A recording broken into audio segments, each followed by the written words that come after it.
Good evening friends, welcome to study space. आपको पता है कि इस चैनल पे हम बात करते हैं होम साइंस के बारे में। बहुत सारे बच्चों की डिमांड थी कि होम साइंस का सर मैम बिहार के पीजीटी का वो करवा दीजिए, जो बिहार में पीजीटी का एग्ज़ाम हुआ उसका सिलेबस बता दीजिए। ये जो सिलेबस मैंने डाउनलोड किया है ये बिहार लोक सेवा आयोग की साइट से डाउनलोड किया है। लोक सेवा आयोग की साइट पर अवेलेबल था ये सिलेबस। जो ओरिजिनल इसकी कॉपी थी वो मैंने टेलीग्राम ग्रुप में डाल दिया है, ठीक है। आप वहाँ से ज्वाइन होके उसको भी देख सकते हैं। कुछ बच्चों के एग्ज़ाम है बिहार होम साइंस का पीजीटी का, तो वो बहुत परेशान थी सिलेबस के लिए। आप जो पढ़ रहे हैं पढ़ते रहिए, डरने की कोई ज़रूरत नहीं है। सिलेबस सेम ही है, कुछ भी ज़्यादा चेंज नहीं है, बस थोड़ा बहुत इंप्लीमेंट है। आप देख लीजिएगा इस सिलेबस को। इसके अकॉर्डिंग मैं बहुत पहले ही कराने का सोच रही थी, लेकिन बहुत कम कमेंट आए थे मेरे पास। कुछ बच्चों ने कहा था, लेकिन ये सिलेबस बना दिया, ठीक। चलिए फिर स्टार्ट कर लेते। पहला जो टॉपिक था खंड क इन्होंने दिया है आहार वर्गीकरण, आहार एवं पोषण। उसमें पहला जो बताया इन्होंने वो बताया आहार का वर्गीकरण और उसका कार्य, ठीक। सेकंड जो है पोषण, पोषण में क्या आएगा, कार्बोहाइड्रेट से क्वेश्चन पूछेगा, कार्बोहाइड्रेट से, वसा से, देखिए कार्बोहाइड्रेट, वसा, प्रोटीन, विटामिन, ये सब से क्वेश्चन भी करवा दी गई है। थियरी भी आप जाकर पढ़ सकते हैं, ठीक। खनिज लवणों की रासायनिक संरचना के बारे में पूछेगा, उसके वर्गीकरण के बारे में पूछेगा। पोषण का क्या कार्य है, पोषण की कमी से होने वाले रोग, पोषण रोगों के लक्षण, प्राप्ति के स्रोत, पोषण प्राप्ति का क्या स्रोत है, और दैनिक आवश्यकता कितनी होती है पोषण की, ठीक। ऊर्जा की मांग को प्रभावित करने वाले कारक, कार्बोहाइड्रेट, वसा, प्रोटीन, पाचन और अवशोषण के बारे में पूछेगा, और चयापचय के बारे में, ठीक है। जो इन्होंने इसके अंदर तीसरा टॉपिक दिया है भोज्य समूह में क्या दिया है, निम्नलिखित भोज्य समूहों के बारे में, उनकी संरचना के बारे में, रासायनिक संगठन के बारे में पूछेगा। मूल्य अनाज एवं दाल, फल, सब्जियों के बारे में पूछ रहा है। दूध एवं दूध से बने भोज्य पदार्थ, वसा एवं तेल से, मछली, मांस, अंडा, पेय पदार्थ। सेम ये सिलेबस यूपी टीजीटी की तरह है, पूरा जितना उसमें दिया उसमें पूछेगा, ठीक है। लेकिन इन्होंने डिफाइन किया अपने सिलेबस को। भोजन पकाने की विधियाँ, भोजन पकाने की जो विधियाँ हैं, भोज्य पदार्थों के बारे में पूछेगा। पोषक मूल्य और उनका प्रभाव पूछेगा, इनसे क्या पोषक मूल्य और इनके प्रभाव के बारे में पूछेगा। अगला जो दिया इन्होंने दिया है खाद्य संग्रहण और संरक्षण, खाद्य कहाँ से प्राप्त कर सकते हैं, उससे क्या हानि लाभ के बारे में पूछ रहा है, और पूछ रहा है कि उसका संरक्षण कैसे कर सकते हैं। देखो संदूषण के बारे में पूछ रहा है, भोज्य पदार्थों से विषाक्तता, खाद्य सामग्री संग्रहण, इन सब के बाद में खाद्य परिरक्षण के बारे में, उसके सिद्धांत के बारे में, उसकी विधियों के बारे में, ठीक है। अगला जो है खंड ख में बाल विकास। इनका सेम ऐसे ही सिलेबस दिया हुआ है, ठीक। मैंने अपने मन से ये नहीं बनाया है। बाल विकास की प्रकृति, महत्व और क्षेत्र के बारे में, जीवन के वृद्धि और विकास के सामान्य सिद्धांत के बारे में, पूछेगा। विकासात्मक अवस्थाओं के बारे में पूछेगा, उसको निर्धारित करने वाले तत्व और कारक के बारे में पूछेगा। नवजात शिशु की देखरेख, नवजात के बारे में भी पूछा जाएगा। नवजात शिशु की देखरेख, जन्म प्रक्रियाएं, काल के दौरान देखरेख, स्तनपान, माँ तथा शिशु के लिए स्तनपान महत्व, ठीक। इन सब के बारे में जानकारी पूछेगा। विकास के प्रकार, शारीरिक मनोवैज्ञानिक विकास के बारे में पूछ रहा है। क्रियात्मक, सामाजिक, भाषात्मक विकास के बारे में डिटेल पढ़ना है आपको। ज्ञानात्मक विकास और इसके विशिष्ट गुण के बारे में पूछेगा।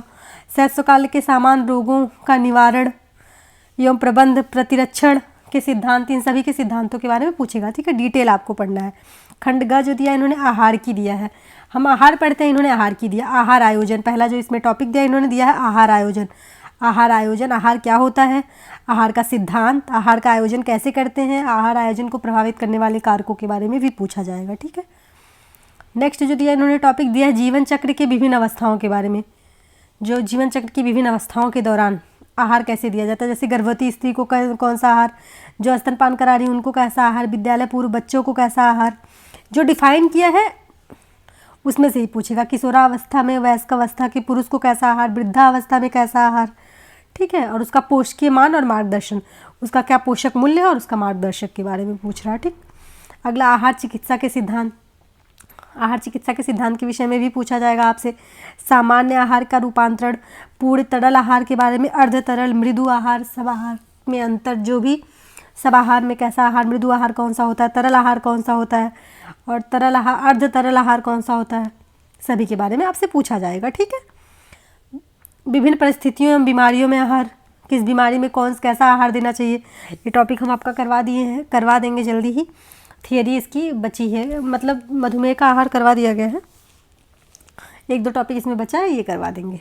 ठीक है। अगर आप लोग कमेंट कर रहे हैं, बता रहे हैं, तो हम इसमें करवा देंगे आपको कि किस बीमारी में किस आहार की आवश्यकता होती है। वैसे आप लोग पढ़ते रहिए डिटेलिंग अपने आप से, ये आएगा जिनका भी बिहार का एग्ज़ाम है। अल्प भार, मोटापा, बुखार, कब्ज, पेप्टिक अल्सर, इन सब के बारे में पूछा जाएगा। हेपेटाइटिस, एलर्जी के कारण, नैदानिक लक्षण एवं आहारी प्रबंधन, सब के बारे में पूछा जाएगा। ओके। नेक्स्ट जो है खंड घ। खंड घ क्या है? पारिवारिक साधनों का प्रबंधन। अर्थ प्रबंधन के प्रेरक तत्व, मूल्य, लक्ष्य और स्तर के बारे में पूछा जाएगा। गृह प्रबंधन की प्रक्रिया के बारे में, आयोजन, नियंत्रण और मूल्यांकन के बारे में पूछा जाएगा। पारिवारिक साधन के बारे में पूछा जाएगा। परिभाषा, वर्गीकरण, साधनों की विशेषताएं, पारिवारिक साधनों का उपयोग एवं प्रभावित करने वाले कारकों के बारे में पूछा जाएगा। साधनों का प्रबंध, ऊर्जा प्रबंध, परिभाषा और थकान, परिभाषा, ऊर्जा का परिभाषा, थकान का प्रकार, थकान दूर करने का कारण, कार्य सरलीकरण, इजी कार्य को कैसे करें कि थकान ना हो ज़्यादा। समय प्रबंधन के बारे में पूछा जाएगा। ओके। समय प्रबंधन, ऊर्जा प्रबंधन, धन प्रबंधन, इन सब के बारे में डिटेल पूछा जाएगा। ठीक। निर्णय लेने की क्षमता, परिभाषा उसके महत्वपूर्ण कदम, सामूहिक एवं व्यक्तिगत निर्णय। आंतरिक सज्जा के बारे में पूछा जाएगा आपसे। सज्जा के तत्व, सिद्धांत, सज्जा का क्या तत्व है, उसके सिद्धांत के बारे में पूछा जाएगा। गृह सज्जा के बारे में, फर्नीचर व्यवस्था, फिनिशिंग और रंग के बारे में पूछा जाएगा आपसे। उपभोक्ता शिक्षा के बारे में पूछा जाएगा। ओके। इतना पूछा जाएगा। फिर खंड ड़ भी दिया हुआ है इसका, वस्त्र एवं परिधान के बारे में बता रहे हैं। वस्त्र रेशा प्राकृतिक एवं कृत्रिम रेशों के बारे में, उसका इतिहास, उसकी उत्पत्ति, विशेषताएं। हम आपका टेक्सटाइल चल रहा है उसमें। ठीक। वर्गीकरण एवं विशेषता, धागा एवं कपड़े का निर्माण, देखिए हमने पढ़ा दिया है ये पूरा चैप्टर, आप देख लीजिए, थियरी बता दी गई है इसकी। धागा निर्माण, साधारण, समृद्धित और नवीन धागे, कपड़े का निर्माण, बुनाई, वीविंग, बिनाई, भराई, नमदा, फैक्टिंग, सब आज नीटिंग पढ़ाएंगे हम आपको। ठीक है। नेक्स्ट, कपड़ों की परिसज्जा के बारे में पूछेगा, कैसी परिसज्जा करनी चाहिए, उसकी परिभाषा, उद्देश्य, प्रकार, यांत्रिक एवं रासायनिक प्रक्रिया।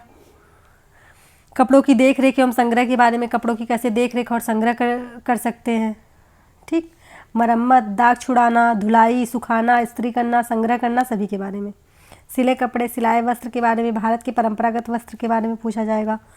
और अगला दिया है च क्या दिया है? बाल मनोविज्ञान। बाल मनोविज्ञान में क्या पूछेगा? नवजात शिशु के बारे में पूछेगा, बाल मनोविज्ञान के बारे में, उसकी परिभाषा, उद्देश्य, क्षेत्र के बारे में, बाल का अध्ययन, विधियाँ, चरित्र लेखन के बारे में, व्यक्तिक इतिहास के बारे में, विधि का, नैदानिक विधि के बारे में, क्या है नैदानिक विधि, निरीक्षण विधि, प्रयोगात्मक विधि, दीर्घकालीन विधि, समकालीन विधि का अध्ययन, ये सब आपसे डिटेल पूछा जाएगा। ठीक है। खेल, कार्य एवं खेल के अर्थ, परिभाषा, विशेषताएं, प्रकार, सिद्धांत, खेल के बारे में भी पूछा जाएगा आपसे। ठीक। इसके प्रकार, परिभाषा के बारे में, अर्थ के बारे में, प्रकार, सिद्धांत के बारे में, बच्चों के खेल के प्रभावित करने वाले कारक के बारे में, सीखना पूछा जाएगा, परिभाषा, सीखने के प्रभावित करने वाले कारक, विकास के प्रकार पूछा जाएगा आपसे, उसके अर्थ के बारे में, संवेगात्मक, नैतिक और व्यक्तित्व के बारे में पूछा जाएगा, अर्थ एवं परिभाषा के प्रकार के बारे में पूछा जाएगा। संचार एवं प्रसार शिक्षा है ये। ठीक। इसमें शिक्षा का प्रकार,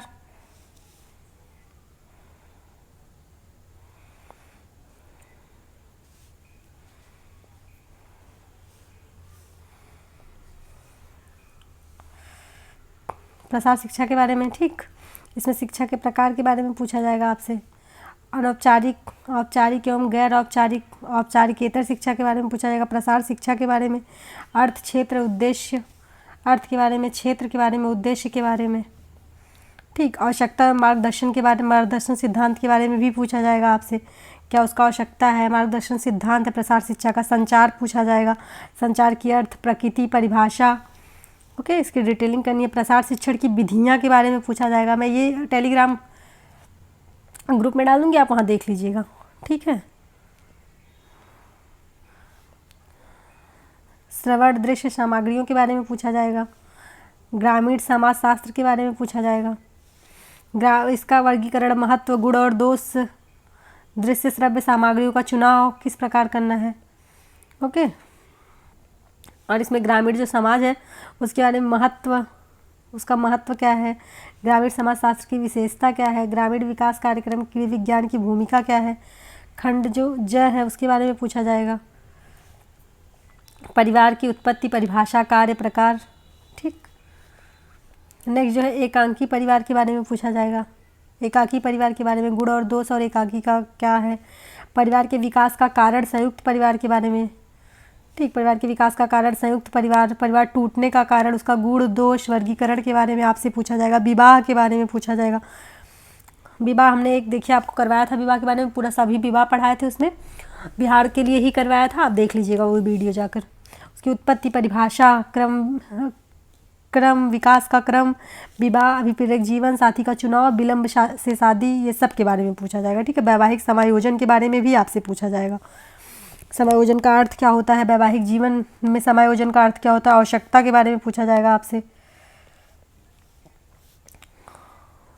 समायोजन की आवश्यकता के ऊपर स्थापित करने के, जो वैवाहिक समायोजन को स्थापित करने के तरीकों के बारे में पूछा जाएगा। ठीक है। जीवन में कैसे।